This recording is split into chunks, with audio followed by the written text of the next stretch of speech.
চল আমি তোকে তাড়াতাড়ি স্কুলে রাখি আসি। আরে ভাই সাহেব, আমার মেয়েটাকে একটু স্কুলে নামিয়ে দিয়েন। তো দুইটা পায়ে কি ভেঙে দিবে এখানে উঠিয়ে? আরে আঙ্কেল, এমন কেন বলতেছেন? আরে তোর বাবার অবস্থা দেখ আর আমার অবস্থা দেখ। পাপা, আমাদের অবস্থার কি হয়েছে? কিছু না মা, আমার একটা পা খারাপ তো তাই। চলো আমি স্কুলে রেখে আসি তোমায়। আরে ভাই সাহেব, আমি তো আপনার ঘরে যাচ্ছি।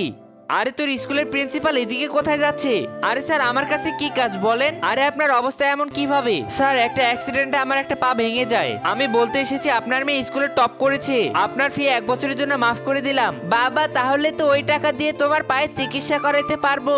হ্যাঁ মা। স্যার, এটা তো অনেক ভালো কথা। স্যার, আমার ছেলের কি অবস্থা? আরে এটা কি আপনার বাচ্চা? ওর তো স্কুল থেকে নাম কেটে দিয়েছে। এ তো সবচেয়ে খারাপ ছেলে।